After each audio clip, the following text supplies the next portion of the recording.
Hi everyone friends हम पढ़ रहे थे हिंदी आलोचना का उद्भव एवं विकास, जिसके अंदर हमने हिंदी आलोचना का सामान्य परिचय और हिंदी आलोचना का विकास, उसके अंदर हमने भारतेंदु युग और द्विवेदी युग इनको पढ़ लिया है। और आज हम पढ़ेंगे शुक्ल युग। ठीक है, शुक्ल युग के अंदर हिंदी आलोचना का उद्भव और विकास कैसे हुआ, कौन कौन से रचनाकार हैं, हिंदी आलोचना के अंदर कौन कौन सी रचनाएं हुई, किस किस के द्वारा हिंदी आलोचना का विकास हुआ। ठीक है, उन सबको आज हम पढ़ेंगे।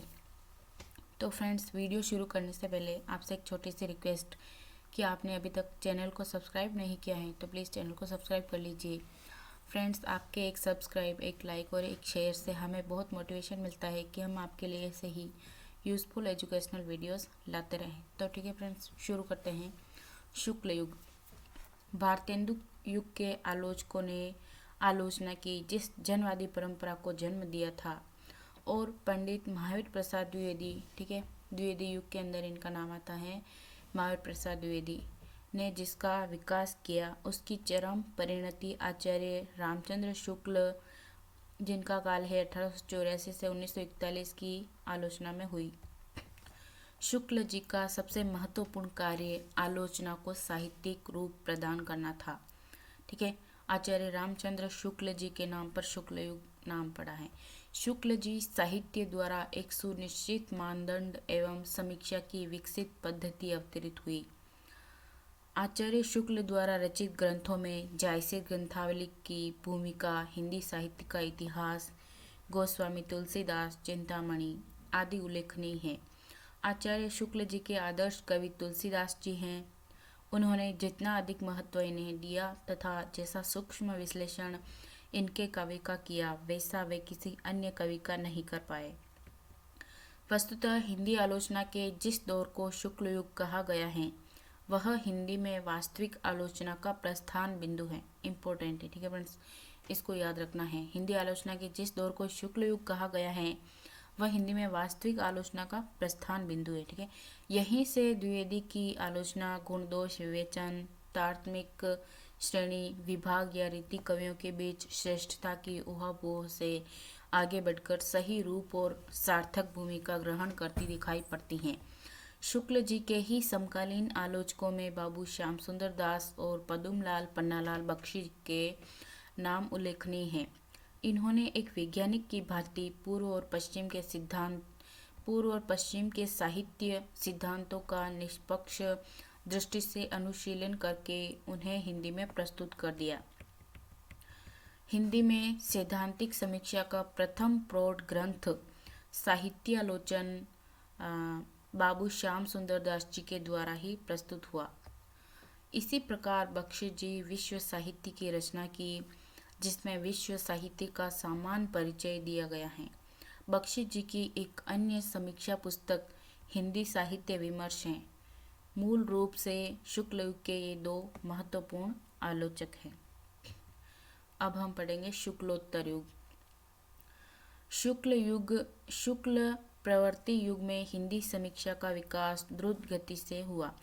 इस युग के समीक्षात्मक विकास को विभिन्न वर्गों में विभाजित करते हुए इस प्रकार विवेचित किया जा सकता है। ठीक है, शुक्लोत्तर युग के अंदर हम ऐतिहासिक समीक्षा को पढ़ेंगे। तो इस वर्ग में मुख्यतः आचार्य हजारी प्रसाद द्विवेदी, डॉक्टर राम कुमार वर्मा, डॉक्टर भागीरथ मिश्र आदि आते हैं। आचार्य द्विवेदी ने अपने हिंदी साहित्य की भूमिका, हिंदी साहित्य का आदिकाल, हिंदी साहित्य का उद्भव और विकास, ठीक है, ये बहुत इंपॉर्टेंट है फ्रेंड्स। ठीक है, आचार्य द्विवेदी जी द्वारा लिखित कौन कौन से ग्रंथ हैं, ये अक्सर एग्जाम में भी पूछा जाता है, कंपटीशन एग्जाम में, कि हिंदी साहित्य की भूमिका ग्रंथ के लेखक कौन है, वो आचार्य द्विवेदी हैं।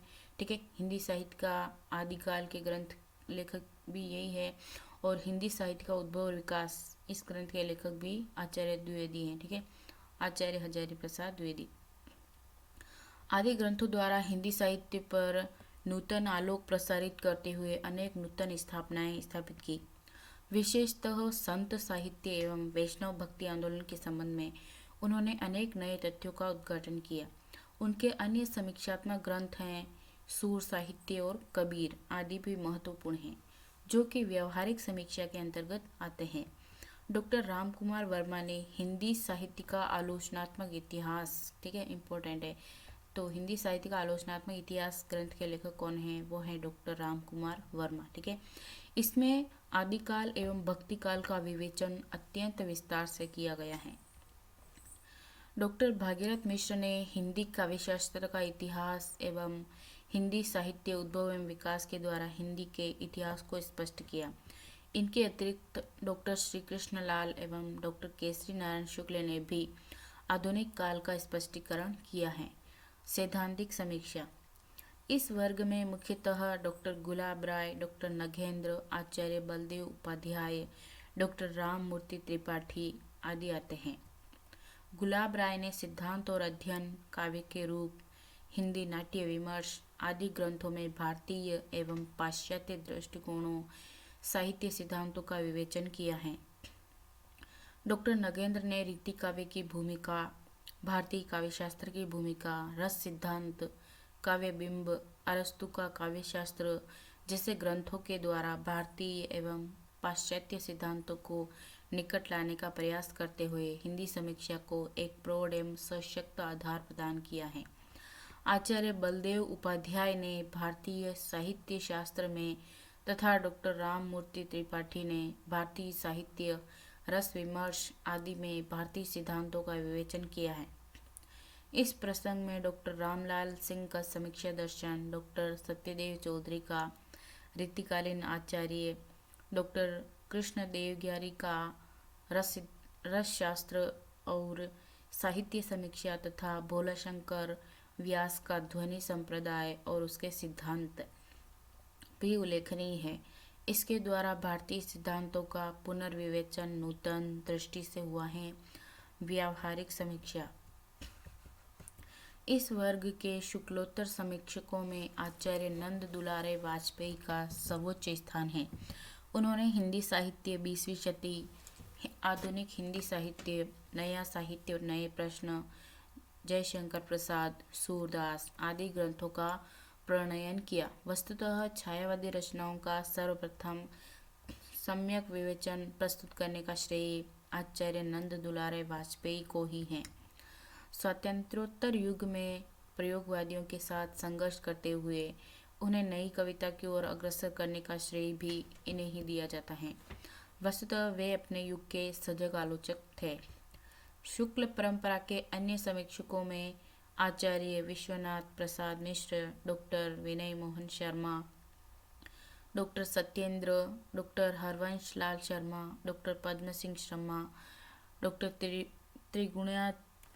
त्रिगुणायत ने अपनी प्रौढ़ समीक्षात्मक कृतियों द्वारा अनेक प्राचीन एवं अर्वाचीन साहित्यकारों का नया मूल्यांकन प्रस्तुत किया। Doctor Shambhunath Singh, doctor Vishwambharnath Upadhyay, doctor Prem Swaroop Gupt ने भी इस क्षेत्र में योग दिया। मनोविश्लेषणवादी दृष्टि से समीक्षा करने वाले आलोचकों में देवराज उपाध्याय का स्थान सर्वोपरि है। उन्होंने मनोविश्लेषणात्मक दृष्टि से कथा साहित्य का विवेचन प्रस्तुत किया। इसी प्रकार हिंदी के कतिपय आलोचकों ने मार्क्सवादी दृष्टिकोण के आधार पर हिंदी साहित्य के विभिन्न पक्षों की आलोचना प्रस्तुत की। डॉक्टर रामविलास शर्मा, शिवदान सिंह चौहान, प्रकाश चंद्र गुप्त, अमृत राय उल्लेखनीय है। इनमें भी रामविलास शर्मा विशिष्ट हैं। उनकी आचार्य रामचंद्र शुक्ल और हिंदी आलोचना, प्रेमचंद और निराला की साहित्य साधना स्वयं लेखक ही नहीं वरन हिंदी आलोचना की उपलब्धियां हैं। अपने सहकर्मी कुछ अन्य मार्क्सवादी आलोचकों की तरह रामविलास शर्मा ने मार्क्सवादी साहित्य सिद्धांतों के कोरे सैद्धांतिक प्रतिपादन से ही संतोष नहीं किया, बल्कि मार्क्सवादी दृष्टि से समूचे हिंदी साहित्य की परंपरा की नई व्याख्या प्रस्तुत करके मार्क्सवादी आलोचना की सामर्थ्य स्थापित करके दिखाई। वैज्ञानिक समीक्षा, ठीक है, वैज्ञानिक समीक्षा के अंतर्गत वैज्ञानिक समीक्षा पद्धति के उन नायकों में डॉक्टर माता प्रसाद गुप्त का नाम सर्वोपरि है।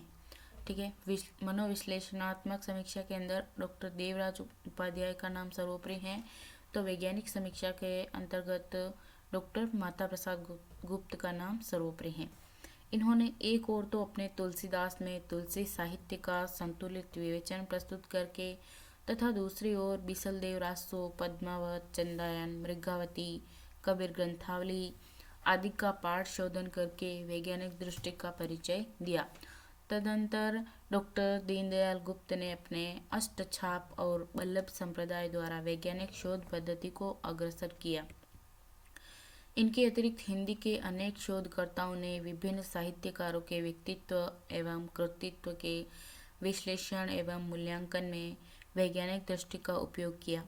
इसमें doctor Bhagirath Mishra, doctor Krishnalal, doctor Lakshmi Sagar Varshney, doctor Savitri Sinha, doctor Sarnam Singh, doctor Satyendra, doctor Bholanath Tiwari, doctor Hiralal Maheshwari, doctor Saryu Prasad Agrawal आदि का नाम उल्लेखनीय है।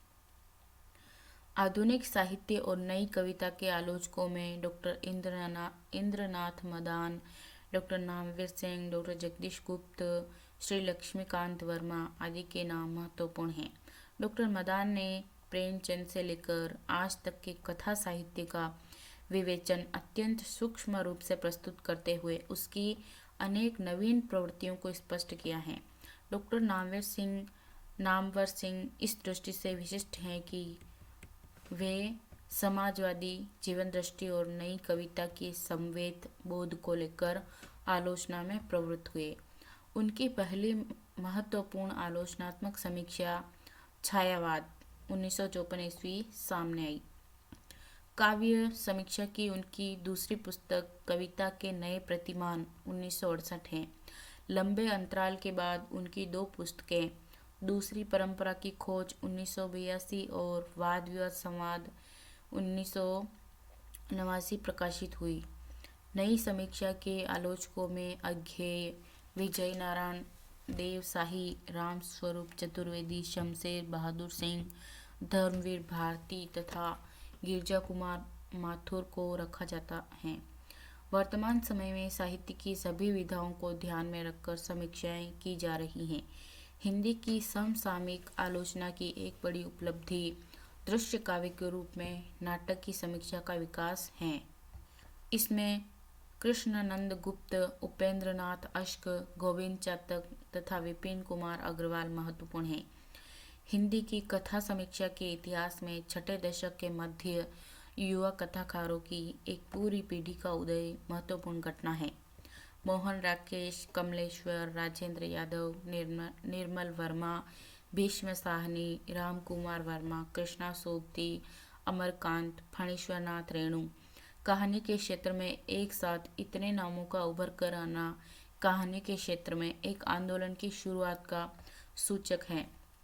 राजकमल प्रकाशन से भैरव प्रसाद गुप्त के संपादकत्व में नई कहानी 1960 का प्रकाशन आरंभ हुआ और कहानी संबंधी चर्चा भी धारावाहिक रूप से चल निकली।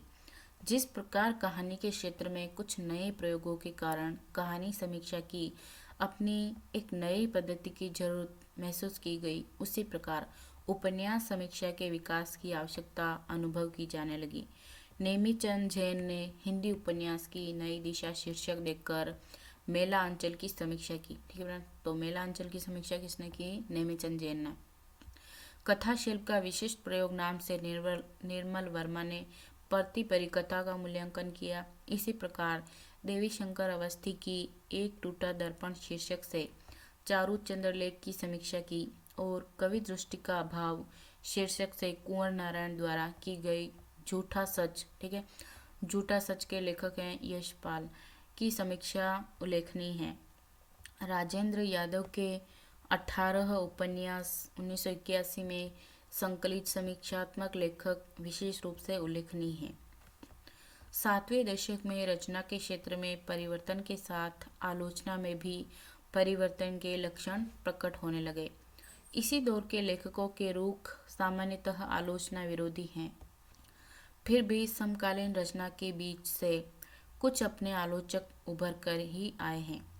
इन उदीयमान आलोचकों में मलयज और रमेश चंद्र शाह के नाम विशेष रूप से उल्लेखनीय हैं। मलयज के समीक्षात्मक लेखों का पहला संग्रह कविता से साक्षात्कार 1971 उनके जीवन काल में और शेष 2 रचनाएं संवाद और एकालाप और रामचंद्र शुक्ल मरणोपरांत प्रकाशित हुई। इसी प्रकार रमेश चंद्र शाह की उल्लेखनीय आलोचना पुस्तकें हैं समानांतर 1973 और वागर्थ 1981, जो उनकी काव्य समीक्षा और कहानी समीक्षा दोनों का पूरा प्रतिनिधित्व करती हैं। इन तमाम नामों के बीच एक विशिष्ट नाम कहानीकार चिंतक निर्मल वर्मा का है। 8वें दशक में सक्रिय रचनाकार आलोचकों में सबसे वरिष्ठ निर्मल वर्मा के समीक्षात्मक और वैचारिक लेखों के 3 संग्रह शब्द और स्मृति 1976, कला का जोखिम 1981 और ढलान से उतरते हुए 1986 प्रकाशित हुई। संपत्ति हिंदी आलोचना अपनी दीर्घ ऐतिहासिक यात्रा अनेक पड़ावों में पार करती हुई आगे बढ़ रही है। वस्तुतः आलोचना एक ऐसा पक्ष है जो किसी रचना को लोकप्रिय या अलोकप्रिय घोषित करती है। ठीक है, आलोचना के अंदर जो समीक्षा करता होता है वो आलोचना के अंदर, ठीक है, अच्छाइयाँ और बुराइयाँ दोनों को कहता है। ठीक है, इसीलिए आलोचना का विकास भी वस्तुतः युगों युगों तक अपनी यात्रा में अनेक पड़ावों को पार करता चलेगा। ठीक है फ्रेंड्स, तो अपना ये टॉपिक यहीं समाप्त हुआ, हिंदी आलोचना का उद्भव और विकास। फ्रेंड्स, आपको वीडियो अच्छा लगे तो लाइक कीजिए, शेयर कीजिए और चैनल को सब्सक्राइब जरूर कीजिए। धन्यवाद।